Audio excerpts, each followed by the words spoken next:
ప్రభు చెప్తున్నాడు దేనికి భయపడాలో. నరకంలో పడేసి యేసయ్యకి భయపడాలి. ఆమేన్. నరకంలోనికి నువ్వు చేసే తప్పిదమును బట్టి, పాపమును బట్టి ఒప్పుకోకపోతే పడేసేవాడు ఒకడు ఉన్నాడు. ఆయన దగ్గర జాగ్రత్తగా ఉండాలనే బుద్ధి రావాలి. స్తోత్రం చెప్పండి. అది రావట్లేదు ఈరోజు. స్తోత్రం చెప్పండి. ఏ భయం? నన్ను ఏమన్నా చేసేస్తాడేమో, అబద్ధం చెప్పేస్తే పోలే అనుకునేవాడు ఉన్నాడు. స్తోత్రం చెప్పండి. నన్ను ఏమన్నా నాశనం చేస్తాడేమో, కీడు తలపెడతాడేమో. హల్లెలూయా. అమ్మ ఆ ఇంట్లో వాళ్ళు నీకు తెలుసా అని అడిగారు అనుకోండి, ఈ తల్లిని, నిన్నే అమ్మ, ఈ తల్లిని అడిగారు అనుకో, హల్లెలూయా, ఈ తల్లిని ఏమో అండి మాకు తెలీదు అంటే ఆ ఇంట్లో వాళ్ళు కూడా ఇవి తెలీదా? తెలుసు, కానీ చెప్పడం లేదంటే భయం. అమ్మో ఏమవుతుందో, ఎందుకు వచ్చారో. స్తోత్రం చెప్పండి. హల్లెలూయా. పోలీసులు వచ్చి అడిగారు అనుకుని ఆ ఇంట్లో వాళ్ళు కూడా తెలుసమ్మా నీకు, బాబోయ్ నేను ఎక్కడ కేసులు పడిపోతాను, ఎక్కడ నన్ను జైల్లోకి రమ్మంటారో, కోర్టులో సాక్ష్యం చెప్పమంటారో అని భయం వేస్తుందో భయం ఏదో చెప్పండి. చెప్పండి. మంచిదే, పోలే భయపడి మొత్తానికి చెప్పలేదు. కానీ దానికి భయపడకపోయినా పర్వాలేదు కానీ హల్లెలూయా. భయపడ్డావు బాగానే ఉంది, దానికే భయపడుతున్నావు కానీ మరి దేవునికి భయపడుతున్నావా? నరకంలో పడేసి యేసయ్యకి భయపడుతున్నావా? నా ప్రశ్న బాగా అర్థం చేసుకోండి. ఒక అబద్ధం ఆడేటప్పుడు అబద్ధం నీ నోటి నుంచి వస్తుందా, నీ కడుపులో ఉన్న సాతాను వల్ల వస్తుందా? అది అర్థం కావట్లేదు ఈరోజు. చాలామంది అంటారు, ఇందాక అంకుల్ గారు అన్నట్టుగా మళ్ళీ చెప్తున్నాను. కారణం ఏంటంటే కొన్ని పరిస్థితులు వచ్చినప్పుడు అబద్ధం ఆడొచ్చండి అని అంటున్నారు. కానీ దేవుడు వాక్యం చెప్తుంది, ఏ పరిస్థితికైనా అబద్ధం ఆడకుండా జీవించేవాడే నిజమైన క్రైస్తవుడు. హల్లెలూయా. ఏ పరిస్థితిలోనైనా నిజానికి యథార్థంగా బ్రతికేవాడే నిజమైన క్రైస్తవుడు. కంటే సాక్షాత్తు యేసు ప్రభులు వారికి తప్ప ఇంకెవరికి భయపడకూడదు. ఆమేన్. ఇప్పుడు భయం ఏం చేసింది? ఫస్ట్గా రాహాబుని చెప్పాలి. భయం ఏం చేసింది? ఫస్ట్గా రాహాబుని ఏం చేసింది? అబద్ధం ఆడేటట్లుగా. ఇప్పుడు నువ్వు దేని కొరకు భయపడుతున్నావో నాకు తెలీదు, ఏ సందర్భంలో నువ్వు భయపడుతున్నావో నాకు తెలీదు. కానీ దేవుడు ఒక మాట చెప్తున్నాడు, ఏంటో తెలుసా? నీ భయమును విడిచిపెట్టి దేవునికి భయపడు. హల్లెలూయా. నీకున్న అప్పుకి భయపడుతున్నావేమో నాకు తెలీదు, నీకున్న ఇంట్లో ఉన్న కుటుంబ విషయాల్లో నువ్వు భయపడుతున్నావేమో నాకు తెలీదు, నువ్వు ఏ విషయంలో భయపడుతున్నావో నాకు తెలీదు. ప్రియమైన సంగమా, ఈరోజు భయపడుతున్న నీవు దేవునికి భయపడి చూడు ఒకసారి, నీలో ఉన్న అబద్ధ జీవితం పోతుంది. ఏ జీవితం? అబద్ధ జీవితం. నీ అబద్ధ జీవితం దేవునికి ప్రయోజనకరమైంది కాదు, నీ అబద్ధ జీవితం దేవునికి ఉపయోగకరమైంది కాదు. నీ జీవితం నిజమైన జీవితంగా ఉండాలి, యథార్థమైన జీవితంగా ఉండాలి, దేవునికి నమ్మే విధంగా ఉండాలి. స్తోత్రం చెప్పండి. హల్లెలూయా. మనుషులు నిన్ను నమ్మకపోయినా పర్వాలేదు కానీ యేసయ్య నిన్ను నమ్మాలి. హల్లెలూయా. మనుషులు నీకు మంచి మార్కులు వేయకపోయినా పర్వాలేదు కానీ దేవుడు నిన్ను చూస్తూ ఆయన శ్రద్ధ పెట్టాలి నీ మీద. స్తోత్రం చెప్పండి. హల్లెలూయా. మనుషులు నిన్ను వదిలేసినా పర్వాలేదు కానీ ఆయన వదలని వాడిగా నీ దగ్గర ఉండాలి. స్తోత్రం చెప్పండి. హల్లెలూయా. నా ప్రియ సంగమా, బాగా అర్థం చేసుకోవాలి. నువ్వు ఏ భయాలు గుండా వెళ్ళినా భయపడవలసింది ప్రభువుకే. ఆమేన్. ఆ భయాలన్నీ విడిచిపెట్టు. ఆస్తి గొడవ కావచ్చు, భయపడద్దు. లేకపోతే తగాద గొడవ కావచ్చు, భయపడద్దు. లేకపోతే నీ కుటుంబంలో కట్టబడలేని స్థితి కావచ్చు, భయపడద్దు. చూడండి, గత కొన్ని రోజులుగా కొన్ని భయాలు నన్ను వెంటాడుతున్నాయి, కానీ ప్రభువే నన్ను బలపరుస్తున్నాడు. స్తోత్రం చెప్పండి. హల్లెలూయా. నిజంగా చెప్తున్నాను, ప్రభువే బలపరచువాడైతే దేనికి భయపడద్దు.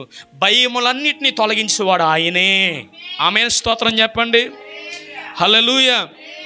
అందుకే ఒక భక్తుడు రాశాడు, భయపడనే వద్దు, దిగులు పడనే వద్దు, యేసయ్య నీకుండగా అని చెప్పి ఒక భక్తుడు పాట రాశాడు కదా. మనం ఈ పాటలు పాడటం బాగానే పాడతాం, నిజ జీవితంలోనికి రాబోతుకు మాత్రం ఎంత భయమో. హల్లెలూయా. ప్రతిదానికి భయపడిపోతే ఎటువంటి ఉపయోగం ఉండదు. అబద్ధ జీవితంలోనికి వెళ్ళిపోవాల్సి వస్తుంది. భయపడకుండా దేవునికి భయపడితే అద్భుతం దేవుడు చేస్తాడు. స్తోత్రం చెప్పండి. హల్లెలూయా. హల్లెలూయా. సరే, ఇంకా కొన్ని కారణాలు ఉన్నాయండి. మనుషులు ఇంకా దేనికి భయపడతారో తెలుసా? ఇంకా దేని వల్ల అబద్ధాలు చెప్తారో ఆ విషయాలు కూడా నేను త్వరగా ఇంకో 2 విషయాలు చెప్పి నేను ముగించేస్తాను. దయచేసి నన్ను బాగా అర్థం చేసుకోవాలి. లేదండి పాస్టర్ గారు ముగించండి అంటే ముగించేస్తాను. మత్తయి సువార్త 28వ అధ్యాయము 12-13 వాక్యాలు చదువుతారా?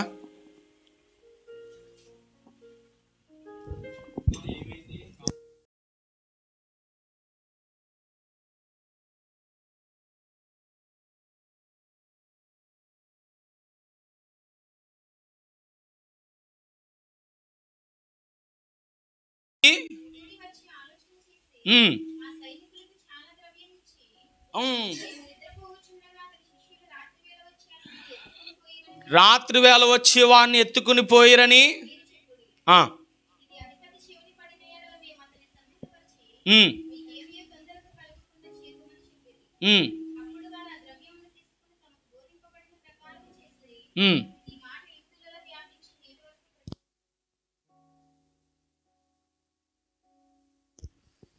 స్తోత్రం చెప్పండి. హల్లెలూయా. నెంబర్ 1 ఇక్కడ మీరు బాగా అర్థం చేసుకున్నారు. భయపడితే అబద్ధం చెప్పవలసిన పరిస్థితి వస్తుంది. నెంబర్ 2 ఇక్కడ కొంతమంది సైనికులంట ఏమిచ్చారంట? ద్రవ్యం ఇచ్చారంట. ద్రవ్యము అంటే అర్థం ఏంటో తెలుసా?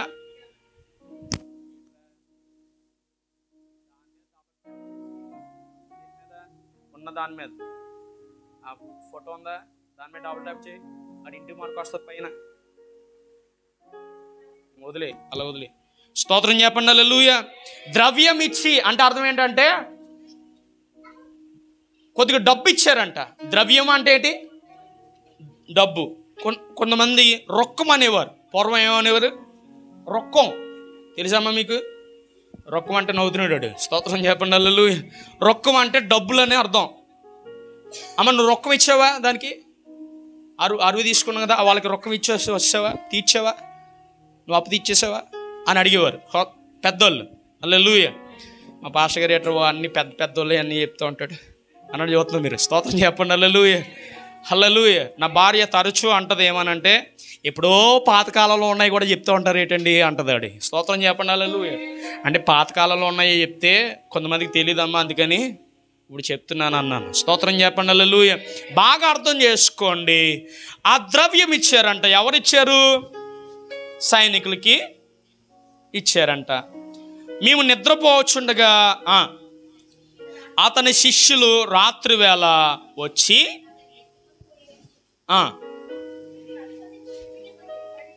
అధిపతి చెవిన పడిన ఎడల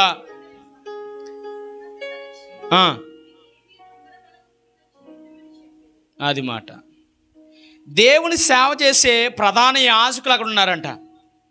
ఎవరండి? దేవుని సేవ చేసే ప్రధాన యాజకులు. ప్రధాన యాజకులు అంటే పెద్ద పాస్టర్ గారు అని అర్థం. మీకు మన భాషలో అర్థం అవ్వాలంటే పెద్ద పాస్టర్ గారు అని అర్థం. స్తోత్రం చెప్పండి. హల్లెలూయా. తర్వాత ఆ ప్రధాన యాజకులు పెద్దలు కూడా ఉన్నారంట కొంతమంది. వాళ్ళంట ఇతరుల్ని మోసం చేయడానికి, అబద్ధాలు చెప్పడానికి ప్రోత్సహించేవారంట. ఏం చేసేవారు? పెద్దలు ఉంటారు కదా. హల్లెలూయా.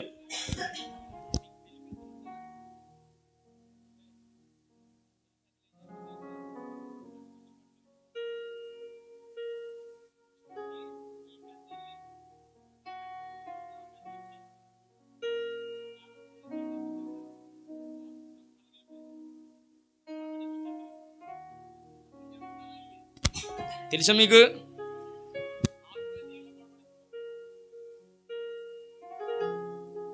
నా మాట అర్థం కాలేదండి మీకు? ఇదివరకు అండి, ఇదివరకు సంగతి నేను చెప్తున్నాను. ఇప్పుడు సంగతి కాదు. ఇప్పుడంటే రాతలు వచ్చాయి. అప్పుడు అలా కాదు. ఇంకా ఏదో ఒకటి జరిగిపోవాలి అక్కడ. స్తోత్రం చెప్పండి. హల్లెలూయా.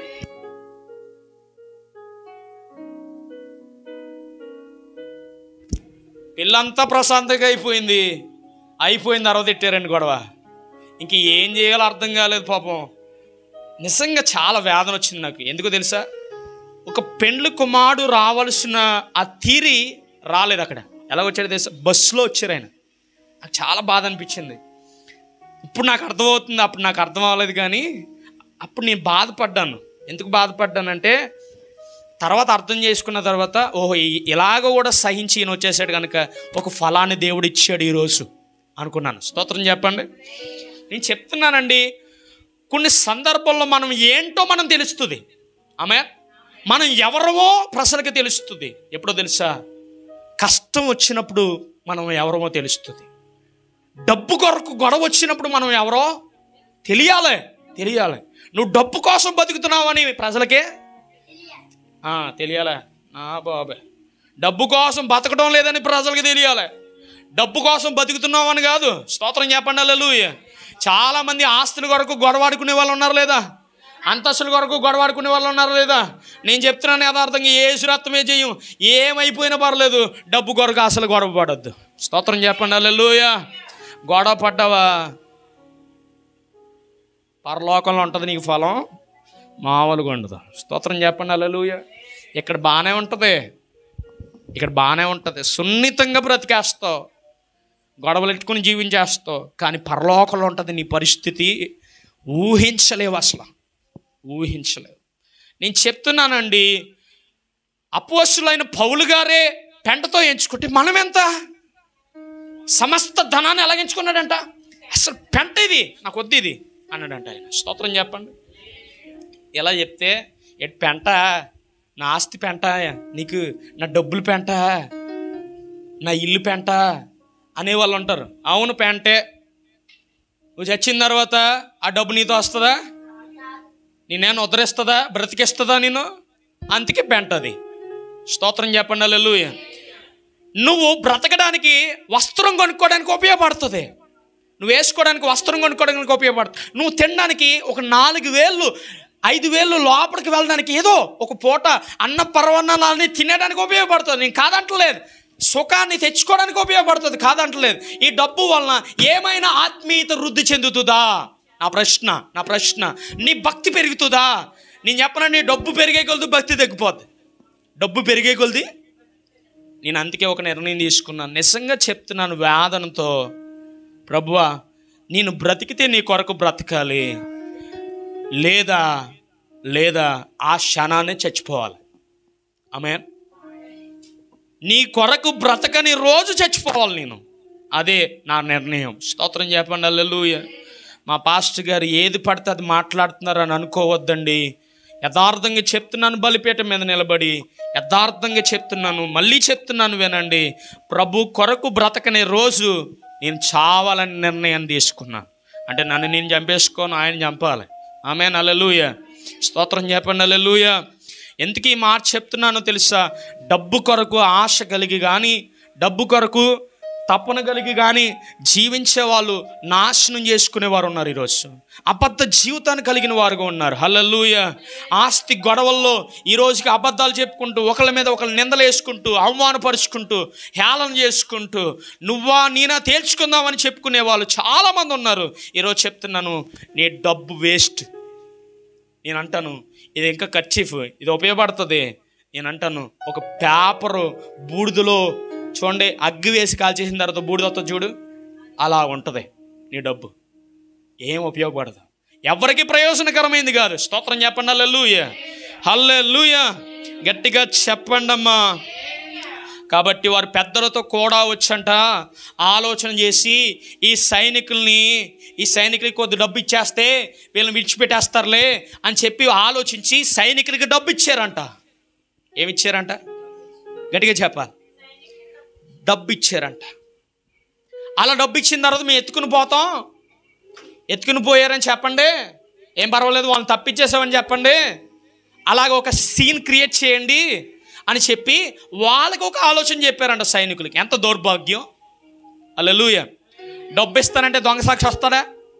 రాడా? ఎందుకు రాడా? స్తోత్రం చెప్పండి. హల్లెలూయా. డబ్బు ఇస్తానంటే ఒకరిని చంపేసి వస్తాడా? ఖచ్చితంగా. స్తోత్రం చెప్పండి. హల్లెలూయా. ఒరే నీకు డబల్ పోర్షన్ కలిగిన ఇల్లు రాసేస్తాను, ఒకని హత్య చేసి రారా బాబు అంటే సైలెంట్గా చేసి వచ్చేస్తాడు వీడు. కారణం ఏంటో తెలుసా? ఆశ, డబ్బు ఆశ. స్తోత్రం చెప్పండి. నేను చెప్తున్నానండి, ధన వ్యామోహం కలిగిన వాడు ఎప్పుడైనా సరే అబద్ధ జీవితాన్ని జీవిస్తాడు. ఇప్పుడు సరే చంపేసి వచ్చాడు, ఈ ఇల్లులో జీవిస్తున్నాడు. ఆ ఇల్లులో అంటే ఆ డబల్ హౌస్ కలిగిన దాన్ని జీవిస్తున్నాడు. వాడు భయంతో జీవిస్తాడా, గర్వంతో జీవిస్తాడా? అది మాట అవసరం అండి అలాంటి జీవితం మనకి. హల్లెలూయా. మీకు వేదన కలుగుతుందో లేదో నాకు తెలియదు, కానీ చాలామంది ఇలాగే వేదన కలిగిన వారుగా, కుటుంబాల్లో నాశనం కలిగిన వారుగా మారిపోతున్నారు. ఓన్లీ ఎందుకు? డబ్బు కోసం, ధనం కోసం కొట్టుకునేవారు, ధనం కోసం పొట్లాడేవారు లేరండి, ఉన్నారు. నేనంటాను యాకోబు జీవితం జాస్తత్వ హక్కు కొరకు బ్రతకలే, కానీ యాకోబు జీవితం జాస్తత్వ హక్కు కొరకు బ్రతికేలాగా తన తల్లి మార్చేసింది. తల్లి మార్చిన తర్వాత యాకోబు తన తండ్రిని మోసం చేసి తెచ్చుకున్న జాస్తత్వ హక్కు ఎంతకన్నా పనిచేసిందా? పని చేయలేదు. అందుకే ఆ రాత్రి ఏం చేస్తున్నాడో తెలిసే యాకోబు దేవుణ్ణి బతిమాలుకుంటున్నాడంట. పెనుగులాడడం అంటే తెలుసండి, బ్రతిమలాడడం అని అర్థం. స్తోత్రం చెప్పండి హల్లెలూయా. పెనుగులాడడం అంటే చాలామంది అంటారు ఫైటింగ్ చేస్తున్నాడు దేవుడితో, యుద్ధం చేస్తున్నాడు దేవునితో, పోరాడుతున్నాడు దేవుడితో. ఏంటి దేవుడితో యుద్ధం చేస్తావు నువ్వు? దేవునితో పోరాడతావా నువ్వు? ఎంత దుష్ట లక్షణం అది. స్తోత్రం చెప్పండి హల్లెలూయా. మనం దేవుడి వాక్యంలో ఉంది కదా, ఎఫెసీయులకు రాసిన 6వ అధ్యాయంలో అంటాడు కదా, మీరు పోరాడినది ప్రధానులతో కాదు, మీరు పోరాడేది అంధకార చీకటి శక్తి నాదులతో మీరు పోరాడాలి. హల్లెలూయా. అంధకార చీకటి శక్తులతో మీరు ఏం చేయాలి? పోరాడాలి. మనం పోరాడవలసింది దేంతో పోరాడాలో మనకు తెలియట్లేదు. హల్లెలూయా. ఏంటి అన్నదమ్ములతో పోరాడతావా? ఎంత దౌర్భాగ్యం. హల్లెలూయా. ఒక బంధాన్ని కలిగి ఉండవలసింది నువ్వు నీ బంధాన్ని తెచ్చేసుకుంటావా? ఎంత దుష్ట లక్షణం. డబ్బు కోసమా? ఎంత భయంకరం. స్తోత్రం చెప్పండి హల్లెలూయా. నేను చెప్తున్నానండి, నా హృదయంలో నుంచి డబ్బు కొరకు బ్రతికేవాడు త్వరగా చేస్తాడు. హల్లెలూయా. నేను మళ్ళీ చెప్తున్నాను వినండి. డబ్బు కొరకు ఎంత ఎక్కువ ప్రేమించి ఆ ధనాన్ని వ్యామోహంలో, ఆ ధనం అనే ఒక లక్షణంలో బ్రతికేస్తున్నాడు, నేను ఖచ్చితంగా చెప్తాను, వాడు త్వరగా నాశనాన్ని తెచ్చేసుకుంటాడు. స్తోత్రం చెప్పండి హల్లెలూయా. బాగా అర్థం చేసుకోండి. అబ్షాలోము అనే ఒక వ్యక్తి, అందరూ వినాలి. అబ్షాలోము అనే ఒక వ్యక్తి దావీదు తన సొంత తండ్రి ఎందుకు చంపాలనుకున్నాడో తెలుసా? రాజ్యం కొరకు చంపాలనుకున్నాడు. దేని కొరకు? రాజ్యం. ఎందుకు రాజ్యం? ఆ రాజ్యాన్ని ఈయన పాలిస్తే డబ్బు ఉంటుందా? చెప్పండి. డబ్బు ఉండదు? ఖచ్చితంగా ఉంటుంది. అబ్షాలోము దగ్గర డబ్బు ఉంటుంది. ఆ డబ్బు కోసం వ్యామోహపడ్డాడు, ఆ రాజ్యం కొరకు వ్యామోహపడ్డాడు. వ్యామోహంలో ఏం చేస్తున్నాడో కూడా అర్థం కావట్లేదు. కన్న తండ్రిని చంపడానికి కిరాతకుడు అయిపోయాడు. స్తోత్రం చెప్పండి హల్లెలూయా. ఎవరిని చంపడానికి? కన్న తండ్రిని చంపడానికి కూడా వెనకాడలేదు. ఈరోజు తెలుసండి, ఆస్తి కొరకు మావిని అత్తని చంపేసే వాళ్ళు ఉన్నారు. కన్న తల్లిని చంపేసే వాళ్ళని. ఎంత దౌర్భాగ్యమో తెలుసండి. మొన్న ఒక వీడియో చూశాను, నాకు చాలా బాధ కలిగింది, ఏడ్చాను కూడా. ఒక తల్లిని, ఒక ఇంచుమించు 26 సంవత్సరాలు పెంచిన తల్లిని జుట్టు పట్టుకుని రోడ్డు మీద ఈడ్చి లాగి తన్ని భయంకరంగా దోషణ మాటలు మాట్లాడి, నువ్వు ఎవరికి రాస్తావే ఆస్తి? నా తమ్ముడికి రాస్తావా? నాకు రాయవా నువ్వు అని చెప్పి అన్ని దోషణ మాటలు, ఎంత భయంకరమైన మాటలు. ఆ మాటలు వింటే ఆ తల్లి సగం చచ్చిపోయే ఉంటుంది. హల్లెలూయా. తర్వాత ఏం జరిగిందో తెలుసా? ఒక 2 దినాల తర్వాత తల్లిదండ్రులు ఇద్దరు ఊరేసుకుని చచ్చిపోయారు. ఎవరు కారణం? డబ్బు. ఈరోజు డబ్బు లేకుండా నువ్వు జీవించగలవో? ఎలా జీవించగలవో తెలుసా? దేవుని మీద నమ్మకం ఉంటే ఆ నమ్మకాన్ని బట్టి సారేపత విధవరాలను పోషించినట్టు నేను పోషించలేడా? పోషించగలడు ఆయన. స్తోత్రం చెప్పండి హల్లెలూయా. నేను ఒకటే అన్నాను ఒక వ్యక్తితో, ఒకవేళ డబ్బు లేకపోయినా నేను ఎక్కడికి వెళ్ళైనా నా పని నేను చేయగలను. I have the capability. నాకు తెలుసు నా సామర్థ్యం ఏంటో తెలుసు, నా పని ఏంటో నాకు తెలుసు, నేను ఎంత కష్టపడగలనో నాకు తెలుసు. నాకేం భయం లేదండి. దయచేసి ఈ విషయంలో ఎటువంటి గొడవలు తెచ్చుకోవద్దు. స్తోత్రం చెప్పండి హల్లెలూయా. నేను యథార్థంగా చెప్తున్నానండి, దేవుడు అనేవాడు మనల్ని చూస్తాడు. ఏ విషయంలో మనం చూడండి, మనల్ని మనం హైలైట్ చేసుకోవడానికి వెళ్ళలేదు. డబ్బు విషయంలో అసలు మన మైండ్ వెళ్ళడానికి వెళ్ళలేదు. ఇప్పుడు నేను చెప్తున్నాను, అబ్షాలోము అనే ఒక వ్యక్తి తండ్రిని చంపడానికి కిరాతకుడు అయిపోతే దేవుడు ఊరుకుంటాడా? ఊరుకోడా. దేవుడు ఏం చేశాడో తెలుసా? కన్న కొడుకైనా సరే దావీదు భక్తి గలవాడు గనక, దావీదు ఎవరికి భయపడాలో వారికే భయపడుతున్నాడు గనక, స్తోత్రం చెప్పండి హల్లెలూయా. దావీదు ఎవరికి భయపడ్డాడు? దేవునికి తప్ప ఎవరికి భయపడలేదు. అందుకే దావీదు భయపడిన ఆ తీరిని చూసి దేవుడు ఏం చేశాడో తెలుసా? దావీదు, నీవు నీ కొడుకు విషయంలో విడిచిపెట్టావు కానీ, కనికరించావు కానీ నేను విడిచిపెట్టను. కంచర గాడిద మీద వెళ్తున్నాడంట ఎవరో కొడుకు. అలా వెళ్తా ఉంటే వెళుతున్న సమయంలోనే ఒక బలమైన ఒక కొమ్మ గుచ్చుకుని చచ్చిపోయాడట. బలమైన కొమ్మ ఆ గాడిద తీసుకెళ్ళి ఆ కొమ్మకు గుచ్చుకునేటట్లుగా చేసిందంట. ఎవరు నాశనం చేశారు? దేనివల్ల నాశనం అయ్యాడు? ఒకవేళ మనిషి నేను చూడకపోవచ్చు కానీ పైన ఉన్నవాడు, అందుకే చెప్తున్నా, డబ్బు కొరకు ఆశపడేవాడు దేవుడు చూసి వాడికి తగిన ఏం చేస్తాడు? బుద్ధి చెప్తాడు. స్తోత్రం చెప్పండి హల్లెలూయా, హల్లెలూయా.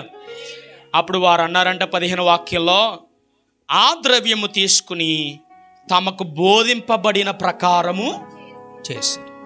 వాళ్ళకి ఎలాగైతే చెప్పారో ఆ పెద్దలు చెప్పినట్లుగానే చేశారంట. ఒక సీన్ క్రియేట్ చేశారు వాళ్ళు. ఎలాగా? ఇదిగో మాకు ఇలా డబ్బులు ఇచ్చారు అందుకే మేము వదిలేసాం అన్నట్టుగా. స్తోత్రం చెప్పండి హల్లెలూయా. మేము నిద్రపోతుండగా ఎవరో ఈ డబ్బులు ఇలా తీసేసుకుని సైలెంట్గా ఎవరో మేము నిద్రపోతుండగా ఎవరో వచ్చి వాళ్ళని ఎత్తుకెళ్ళిపోయారు అన్నట్టుగా ఒక సీను ఏం చేశారు? అబ్బా, కొంతమంది ఏం క్రియేట్ చేస్తారండి సీన్లు. స్తోత్రం చెప్పండి హల్లెలూయా. అబ్బా, ఆ క్రియేటివిటీకే ఇవ్వాలి. ఒక నమస్కారం పెట్టాలి వాళ్ళకి. స్తోత్రం చెప్పండి హల్లెలూయా.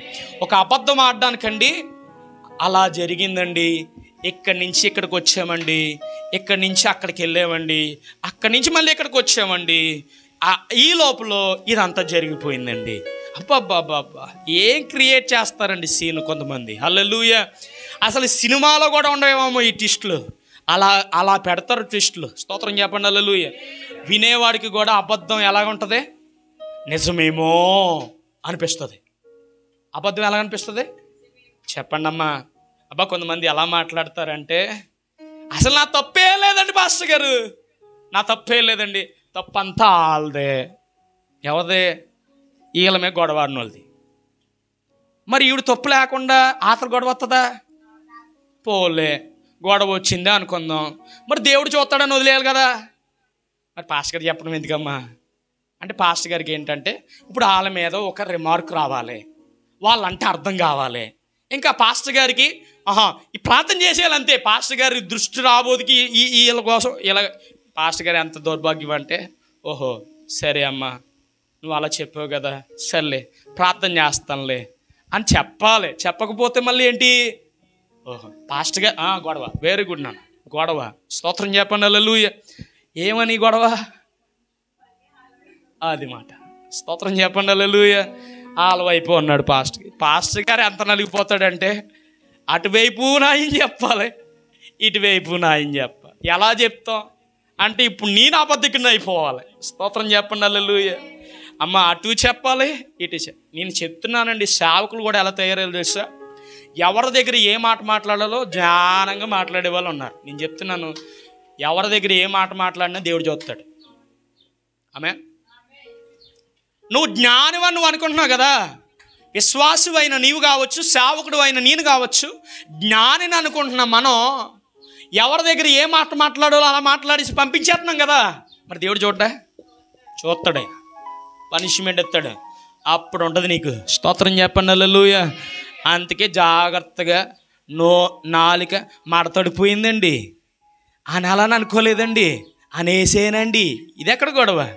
ఏంటి అనేసేవంట, అనాలని అనుకోలేదంట, అబద్ధం ఆడేసేనండి. ఏసురత్నం ఏ చెయ్యం నీకుంటుందమ్మా, మామూలుగా ఉండదు.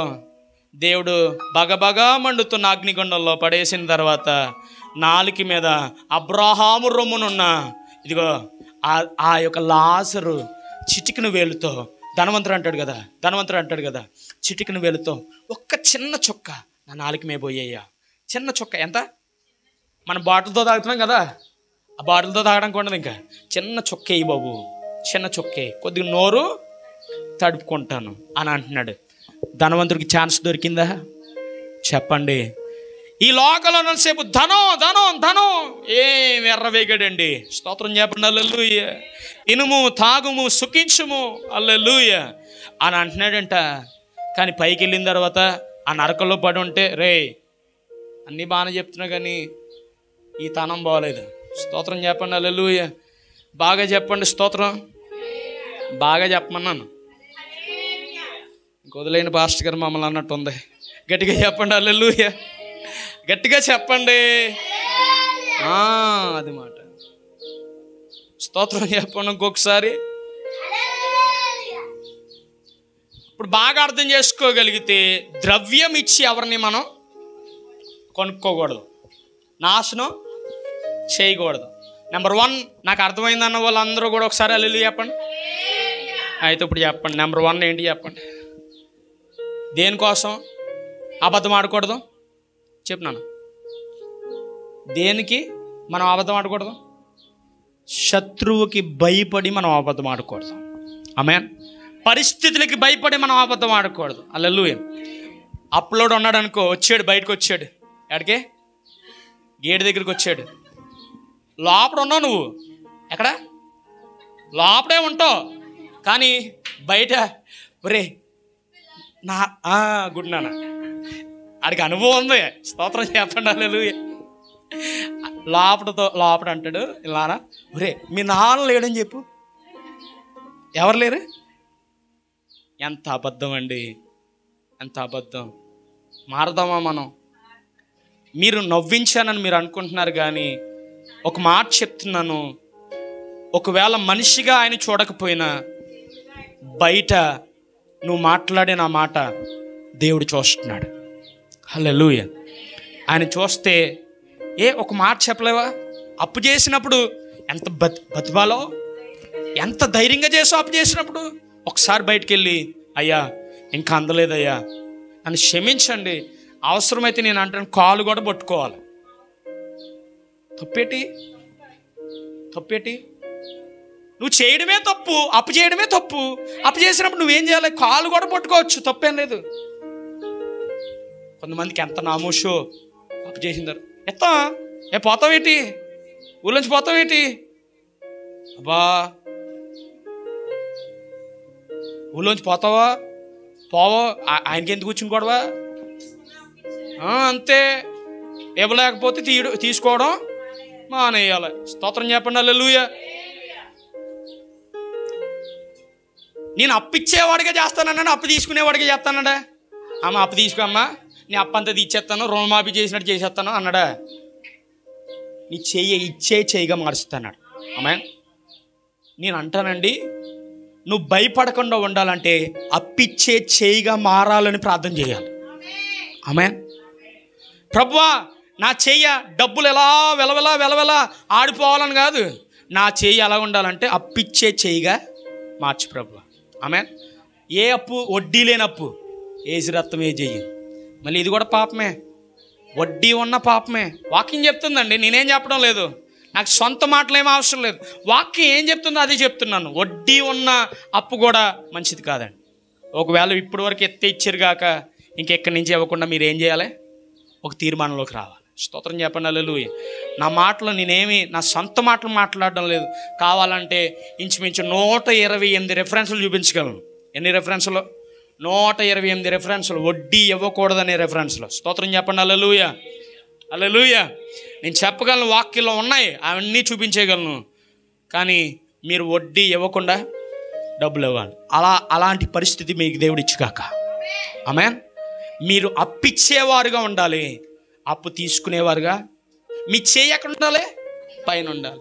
ఇలా కింద ఉండకూడదని ఆయన అనుకుంటున్నాడు. మనం ఉంటుందంటే కారకులు ఎవరో చెప్పండి. నేనే అని చెప్పండి ధైర్యంగా. నేనే అనండి. ఒప్పుకోరు మీరు. నేను ఎంత బల్లగుద్దేసి వాక్యం చెప్పనివ్వండి, చెమటలు అన్నీ కాచేసి సాయంత్రం వరకు వాక్యం చెప్పనివ్వండి, ఒప్పుకోరు. ఇదే దౌర్భాగ్యం. మనకున్న దౌర్భాగ్యం ఇదే.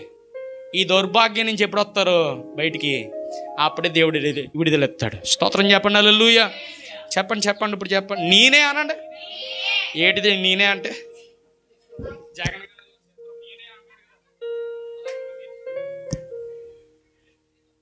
దేనికి దేనికి నేనే చెప్పండి చెప్పండి, మీరు అందరూ చెప్పాలి చక్కగా. అప్పిచ్చేవాడిగా దేవుడు నన్ను చేసును గాక. హల్లెలూయా. ఇంకా అప్పు తీసుకునేవాడిగా నువ్వు ఆమేన్ గట్టిగా చెప్పండి. నాకేం ఆధారం ఉందండి పాస్టర్ గారు అప్పు ఇవ్వడానికి అంటే ఉంటుంది. నువ్వు ప్రార్థన చేస్తే ఆమేన్. నువ్వు ప్రార్థన చేసి చూడు, ప్రార్థన చేసి చూడు. సారేపతి విధవరాలు దగ్గర ఏముందండి? ఏమిలే. చచ్చిపోదామని నిర్ణయం తీసుకుని కొద్దిగా కట్టెలు తెచ్చుకున్నారు. కొండమేకి తెచ్చుకున్న వాళ్ళు సైలెంట్గా వేసుకుని తినేసి చచ్చిపోవాలి కదా, చచ్చిపోలేదు. వచ్చిన దైవజనునికి 2 అప్పములు పెట్టారంట. స్తోత్రం చెప్పండి. అరే మేమే చచ్చిపోవాలనుకుంటున్నాం, ఇంక నువ్వెందుకు రా బాబు మా దగ్గరికి అని అలా లేదా? మీరైతే అంటారు, ఖచ్చితంగా అంటారు మీరు. స్తోత్రం చెప్పండి. హల్లెలూయా. మా పరిస్థితి ఏం బాగాలేదు, ఇంక మా దగ్గరికి వచ్చి నువ్వేం చేస్తారా నాయన అనేవాళ్ళు ఉన్నారు ఈరోజు. స్తోత్రం చెప్పండి. హల్లెలూయా. నిజం చెప్తున్నానండి, సేవకుడుగా ఆ దైవసండు వెళ్ళిన వెంటనే వాళ్ళు గౌరవించి పెట్టిన వెంటనే వారి ఫలం అధికమైందా లేదా? 3.5 సంవత్సరాల వారు బ్రతకగలిగారా లేదా? భయపడ్డారా? లే. చెప్తున్నాను కారణం ఏంటో తెలుసా? భయపడింది ఎవరికో తెలుసా? దైవ సేవకుడికి వారు భయపడ్డారు. అక్కడ దైవ సేవకుడు అంటే ఎవరో తెలుసా? దేవుని ప్రతినిధి. ఆమేన్. దేవుని రాయబారి, మధ్యవర్తి. స్తోత్రం చెప్పండి. వాళ్ళు భయపడ్డారు. ఈరోజు దేవుని సేవకుడు వస్తున్నా సరే ఊదేస్తున్నారు ఏసి రక్తం వేసి, ఈ సిగరెట్ పెట్టుకుని ఈ సొట్టెట్టుకుని. హల్లెలూయా. ఏసి రక్తమే చెయ్యం. వీళ్ళకి ఏసునామములో బుద్ధి వచ్చుగాక, కళ్ళు తెరవబడుగాక. ఆమేన్. హల్లెలూయా. కొంతమందిని చూస్తే అనిపిస్తుంది ఎంత భక్తులుగా ఉంటారండి, చర్చిలోకి వచ్చి బయటికి వెళ్ళిన తర్వాత అంత దౌర్భాగ్యులుగా ఉంటారు. స్తోత్రం చెప్పండి. నా మాట మీకు అర్థం అవ్వాలని చెప్తున్నాను. ఏదో వ్యంగ్యపరచాలను హేళన చేయాలని చెప్పడం లేదండి. ఆమేన్. భయం ఉండకూడదు. దేనికి? ఏ పరిస్థితికైనా భయం ఉండకూడదు. రెండోది ఏంటి? డబ్బుకు భయపడకూడదు. గుడ్ గుడ్ అండి. డబ్బు సంపాదనకు దారులు తీసుకునే రహదారులన్నిటికీ అబద్ధాలు వెతకూడదు. స్తోత్రం చెప్పండి. హల్లెలూయా. ఇలా చెప్పాలని చాలా అబద్ధాలు ఉంటాయి. కొన్ని చాలా విచిత్రంగా అనిపిస్తాయి మీకు, అందుకే చెప్పడం లేదు. ఇలా కూడా అబద్ధాలు ఆడొచ్చేమో అని ఒక ఛాన్స్ వస్తుంది, మీకు ఆలోచన వస్తుంది. అందుకే కొన్ని అబద్ధాలు చెప్పలేదు మీకు. హల్లెలూయా. కొంతమంది ఆడిన అబద్ధాలన్నీ చెప్పేది మీకు. మళ్ళీ మీరేమనుకుంటారంటే రాహాబు అబద్ధం ఆడినట్టు ఈ అబద్ధాలు కూడా వాడుకోవచ్చులే అని వాడేస్తారు మీరు. స్తోత్రం చెప్పండి. మీరు చాలా తెలివైన వాళ్ళు, అందుకే మీ తెలివి తగ్గట్టుగానే నేను చెప్పాను. స్తోత్రం చెప్పండి. హల్లెలూయా.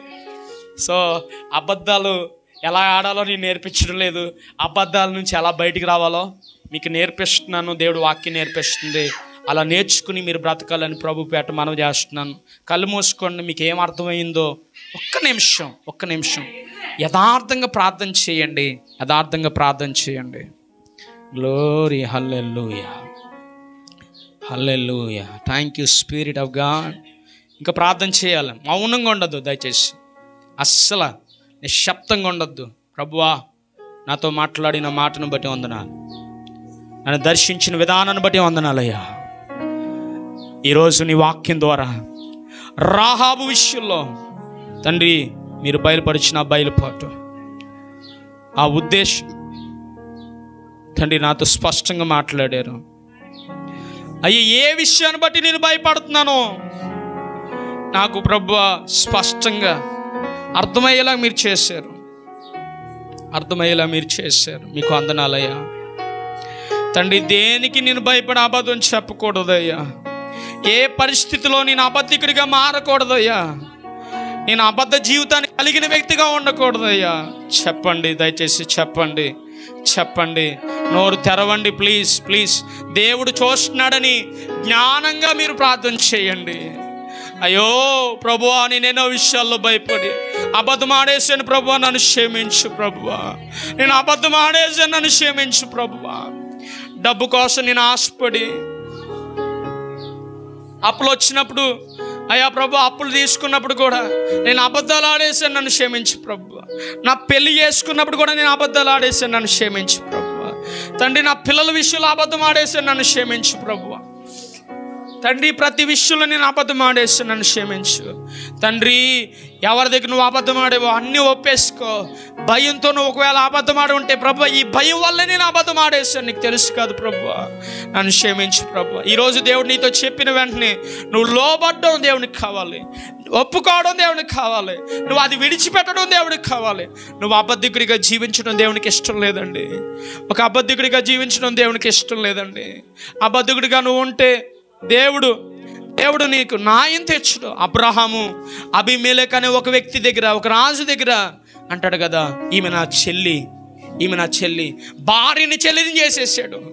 దానివల్ల ఎంత ప్రభావం పడ్డదో తెలుసా, ఎంత నాశనం అయ్యాడో తెలుసా. ఈరోజు దేవుడు వాక్యాన్ని కలిగి ఉన్న మనం అబద్ధికులుగా తల్లి దగ్గర, భర్త దగ్గర, పిల్లల దగ్గర, అత్త దగ్గర, మామ దగ్గర నువ్వు ఎన్నో అబద్ధాలు ఆడేస్తావు, నీకు తెలియట్లేదు. రియలైజ్ అవ్వు. Please come out from that.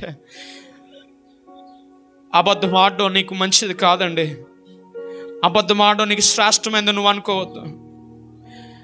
యోబు యథార్థవంతుడిగా ఉండి అంటాడు కదా, ఈ కీడును అనుభవించడానికి మనం తగమా అని. యథార్థంగా జీవించిన యోబు నీకు జ్ఞాపకం రావట్లేదా?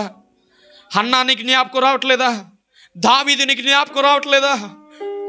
సౌలు వంటి బలత్కారస్తులు, అబద్ధికులు ఆయన మీదకి వచ్చినప్పుడు దావీదు జీవించిన జీవన విధానం నీకు తెలియట్లేదా?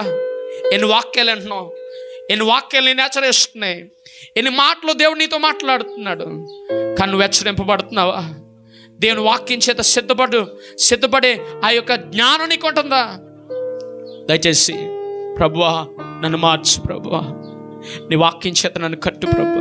రాహాబు వారు ఎక్కడికి పోయారో నాకు తెలీదు అని చెప్పినట్లుగా నువ్వు అబద్ధం ఆడేస్తానంటే కుదరదండి.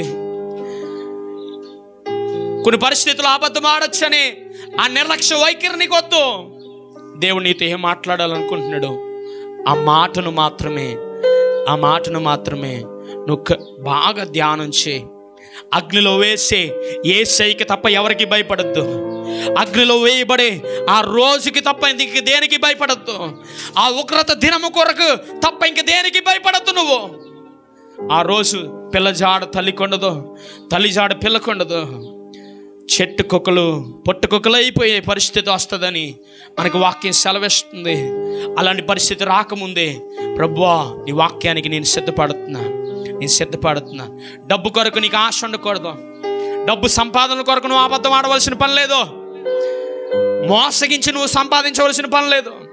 ఇదిగో ఆ సైనికులకి డబ్బు ఇచ్చిన తర్వాత వాళ్ళు ఎలా మారిపోయారో తెలుసా? సరే ఇదిగో వాళ్ళు ఎవరిని ఎత్తుకుపోయారని మీరు చెప్పినట్లుగానే ఒక సీన్ క్రియేట్ చేశారు వాళ్ళు. నువ్వు అలా క్రియేట్ చేసే వ్యక్తిగా ఉండొద్దండి.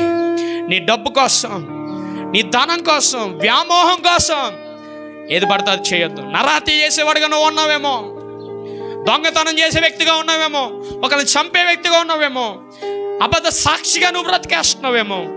నా ప్రభు ఈరోజు నేను పిలుస్తున్నాడు, come out from that. Please బయటికి రా. దేవుడు అడుగుతున్నాడు, నువ్వు అలాంటి జీవితంలోంచి బయటకు వచ్చే. దేవుడు నిన్ను అలా ఉండాలని కోరుకోవట్లేదు. దేవుడు నిన్ను అప్పిచ్చేవాడిగా చేస్తాడు. నువ్వు అప్పు తీసుకునే వ్యక్తిగా ఉండడం దేవుడికి ఇష్టం లేదు. నువ్వు చేయి చాపే వ్యక్తిగా ఉండడం దేవుడికి ఇష్టం లేదండి. దేవుడికి ఇచ్చేవాడుగా, అందరికి ఇచ్చేవాడుగా నిన్ను మార్చాలని దేవుడు ఆశపడుతున్నాడు. నీ అబద్ధ జీవితం ఎవరికి ప్రయోజనం కాదమ్మా. ప్రియ తల్లి, ప్రియ అన్న, దేవుడు వాక్యాన్ని ఎరిగి ఉన్న నీవు ఎలా మారిపోతున్నావు? అలాంటి భయంకరమైన జీవితంలో పతనంలో నువ్వు ఉంటున్నావు. ఒకసారి జ్ఞాపకం తెచ్చుకో. ప్రభువా నన్ను మార్చినందుకు అందనలయ్యా.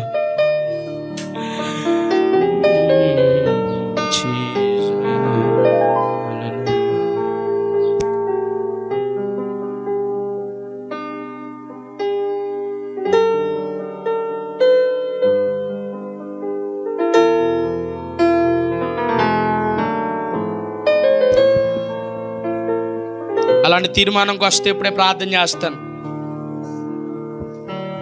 పరిశుద్ధాత్మ తండ్రి, నమ్మకమైన వాడా, ఎవరైతే ప్రభువా ఏ విషయానికి భయపడకుండా నీ విషయమై భయపడాలని ఆశపడుతున్నారో, నజరేయుని యేసు నామములో ఇప్పుడు విడుదల కలుగును గాక. తండ్రి, ఏ భయాల్లో వాళ్ళు ఉన్నారో ఆ భయముల నుండి పరిపూర్ణంగా యేసు నామములో విడుదల కలుగును గాక. తండ్రి, అప్పులనే భయాలు కావచ్చు, కుటుంబ సమస్యలనే భయం కావచ్చు, నా పిల్లల భవిష్యత్తు ఏమైపోతుందనే ఆ భయం కావచ్చు, ఏ భయమైనా తండ్రి నీకు భయపడుతుండగా విడుదల కలుగునుగాక. నీకు భయపడుతుండగా విడుదల కలుగునుగాక. తండ్రి, ముఖ్యంగా ప్రార్థిస్తున్నాం ధనం కొరకు తండ్రి, గెహాజీ అబద్ధం ఆడేశాడు ఎలీషా దగ్గర, దైవజనుడి దగ్గర అబద్ధం ఆడేశాడు ప్రభువా. అబద్ధం వల్ల గెహాజీ కుష్ఠరోగి అయిపోయాడు. నువ్వు అలా మారిపోకూడదని ప్రభు చెప్తున్నాడు, నేను ప్రేమించి చెప్తున్నాడు. నువ్వు డబ్బు కోసం అబద్ధం ఆడకూడదు, నీ ధనం కోసం అబద్ధం ఆడకూడదు. అయ్యో, అక్రమంగా సంపాదించాలనే ఆలోచన నీకొద్దు, లంచం తీసుకోవాలనే ఆలోచన నీకొద్దు. నీ పనికి ఎంత అవసరమో, ఎంతైతే అవసరమో దాన్ని నువ్వు తీసుకో. ఎక్కువ నువ్వు తీసుకున్న ప్రభు నేను చూస్తాడు. దానివల్ల నువ్వు చాలా నాశనంలోకి వెళ్ళిపోతావు. నా ప్రియ సంగమా, దేవుడు నీతో చెప్తున్న మాటని నువ్వు గౌరవిస్తే, దేవుడు నీతో మాట్లాడిన మాటను నువ్వు అర్థం చేసుకోగలిగితే, ప్రభువా నిజమేనయ్యా, నిజమేనయ్యా, నాతో మాట్లాడిన మాట స్పష్టంగా నాకు అర్థమవుతుంది, నేను ఒప్పుకుంటున్నాను, నన్ను సరిచేయండి, అభిషేకించండి, కార్యసిద్ధి జరిగించండి. హల్లెలూయా.